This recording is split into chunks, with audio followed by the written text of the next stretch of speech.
Hey everyone, welcome back to my channel. My name is Nicole. If you are new here, welcome. If you're returning, thank you so much. It means the world to me. Today I'm going to be playing with a face full of luxury makeup. This is some makeup that I picked up during the Sephora VIB sale, and I'm just now getting around to playing with it. So if that's something that interests you, let's get started.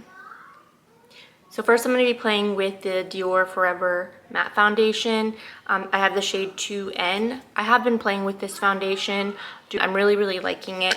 It's not too mattifying, but not too luminous.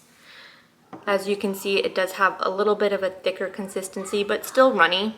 The coverage is definitely buildable. And it does have a smell to it. It's not the same smell as the Dior stick foundation, but it definitely still has a scent. So if you don't like that, you might not like this foundation, but it is a classic for Dior and it's been around for a while. So I'm just pushing the foundation into my skin. This foundation blends into the skin beautifully. So this is what the foundation looks like. And it is beautiful. It blends into the skin beautifully. It leaves a nice, soft, matte finish.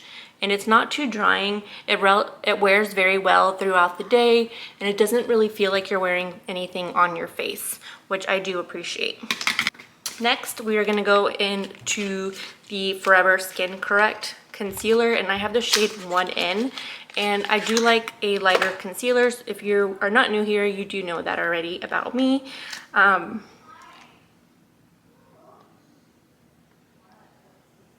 going to put it in my eyebrow area because I do need to get my eyebrows done, or I just need to pluck them.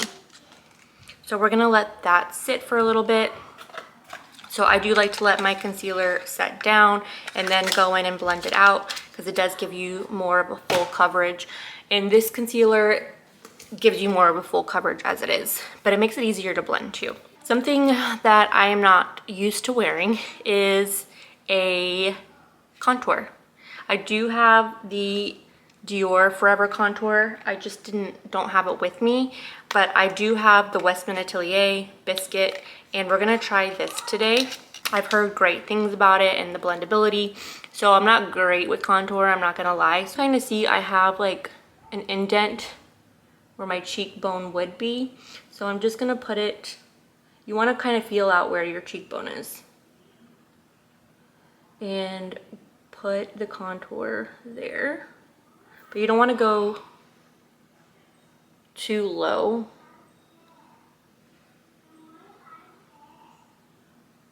Or too high. And I'm going to put it under my face to where my double chin is. and I'm going to go in with a brush.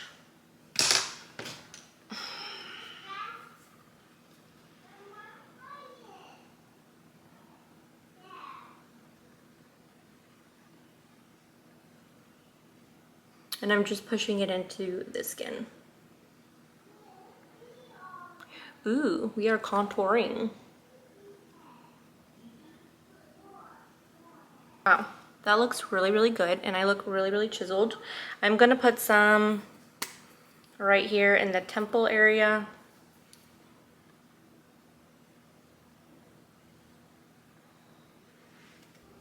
And I'm blending it into my hairline.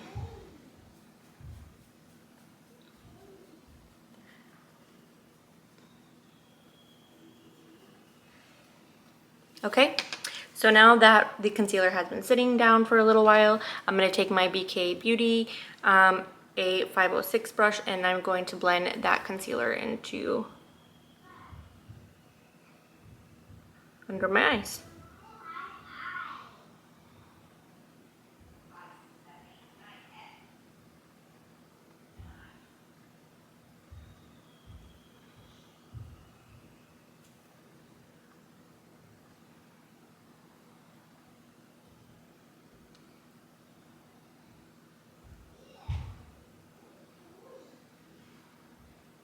And look at the coverage this gives you. It looks really good. But I do have other concealers that I like better. One of them is the Danessa Myricks Creamy Skin, I think it is. Let me see. Lift and Flex Concealer. I really like that one. It doesn't sit in my fine lines at all or under my eyes. This one does a little bit. But it's still a great high coverage concealer. It's also not dewy or creamy like the Danessa Myricks one. So I'm really liking the way that this complexion is looking. I think it looks really, really pretty. Okay, so next I'm gonna set the face. Well, no. Next I'm gonna go in with this Guerlain finishing powder. You don't wanna set your eyes with this. This is a finishing powder, not a setting powder. It is the Gold Skin Diamond Micro Powder. And I'm going to take a fluffy brush and I'm gonna take my BK Beauty 102 brush. And it does come with a powder puff as well. And there's a very strong scent to it. And just try to get a little bit into the canister and pick it up with this brush. And I'm just gonna lightly dust it all over the face.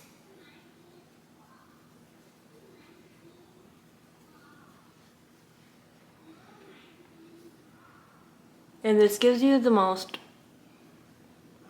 beautiful finish. It is on the pricier side, yes it is, but I am absolutely obsessed with this finishing powder.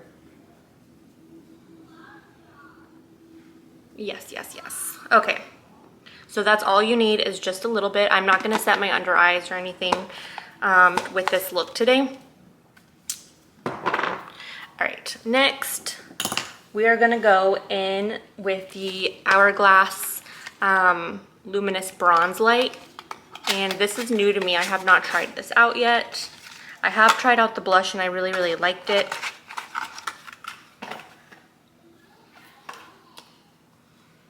No smell, which most people already know that, but I just like to let y'all know anyway.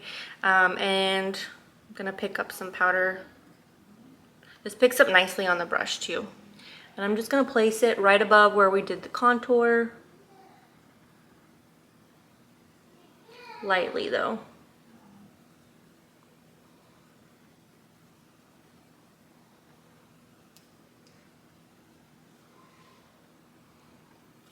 And put it above or in my forehead into my hairline. This is stunning. This is the perfect, nice bronzer. It's not too warm, it's not too gray. It looks great.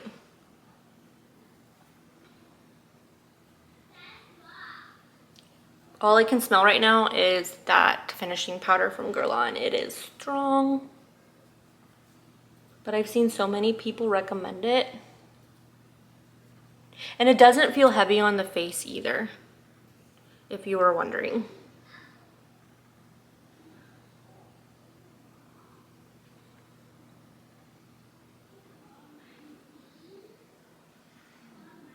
Oh, we forgot to blend under the neck. Look how pretty that is. Very, very nice. Okay. Next, we are gonna go into the Valentino Eye to Cheek. I have the shade Call Me Coral. And I know we're kind of like into winter time right now. These are very pigmented.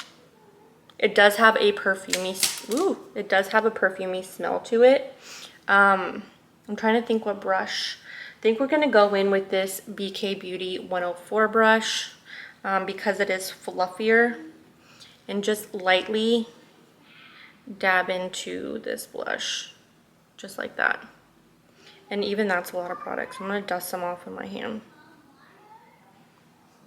And I'm gonna put this on the apples of my cheek.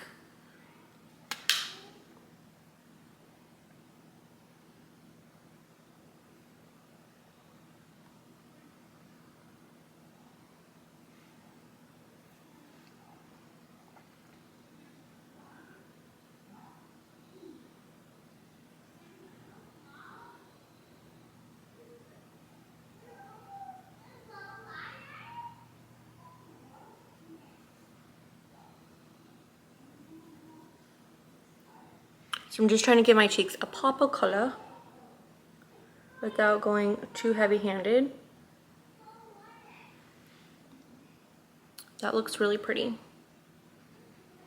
And let's do the other side. So like I said, the foundation is not a first impression at all. I've been wearing it this week on and off, and it lasts for at least 24 hours. I did sleep with it on one day, and yeah, don't judge me. I was really tired. I think it was on Thanksgiving, and I love the finish that it gives you. It is a soft, blurring matte finish, but it's not too mattifying where it makes your face feel dry at all.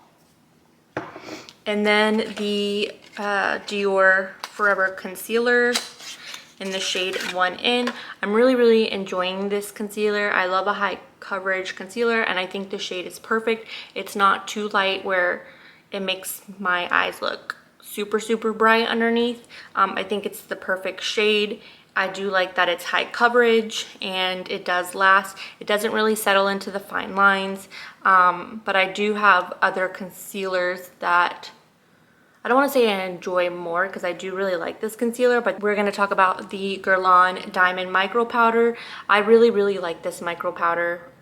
It is a finishing powder, like I said, so you don't want to push it into your face or cake your face with it or whatever, because it's not a setting powder, but it really blurs your complexion and gives it a smooth, soft finish, kind of like almost a little powdery of a finish, but not fake looking powdery. It does have a very strong smell to it. I could smell it still on my face right now, so if you don't like smells, do not pick up this setting powder or this finishing powder. I know this is not technically luxury, but it is expensive. It is the Hourglass Ambient Lighting Bronzer, and I have the shade Luminous Bronze Light, and this is stunning. I highly recommend this bronzer. It applied to the face beautifully, and I love the tone of it. I think it matches perfectly, and it's subtle that it's buildable. Next, I'm going to talk about the Westman Atelier contour stick in the shade Biscuit. I'm not really a contour girl, but this was easy to work with. It was easy to blend in. It is buildable. It did give me that sculpting look right here on my face. I'm just not sure. I got the mini size. I wouldn't go out and repurchase it, I don't think, just because I'm not a contour gal. Like I said, I do have the Dior one in shade 01, and I haven't even used it yet. Won't go figure, Nicole. But like I said, I'm not a contour girl, but I just kind of got sucked into the hype of it. And I heard that one is a little bit more blendable than this one is. But yeah, it's good. People love it. I don't hate it. I just don't know if it's something that I would reach for or add to my makeup routine on a regular basis. I'm going to talk about finally, I'm going to talk about the blush from Valentino. This is a really beautiful blush. The smell does have a nice perfume smell to it, but it's not overpowering. I think the shade is nice. You do have to be careful with this blush because it is very pigmented and you can overdo it very quickly. So go in with a light hand and build it up. But I do love this shade. The packaging is very nice, and I do get luxury vibes from it. And the one thing, and I can't believe it, I forgot to use primer, and I did buy the Hourglass Vanishing Airbrush Primer. Next time I'll use it. I've heard great things about it, but it's okay. I'm not going anywhere, so I don't really need primer. But yeah, that completes this look, and I really hope you enjoyed this video. Let me know in the comment section, do you own any of these products and what you think of them? If you did, please give me a big thumbs up, and don't forget to hit that subscribe button so you can be notified of all my future content. Until then, I'll see you on the next one. Take care. Bye-bye.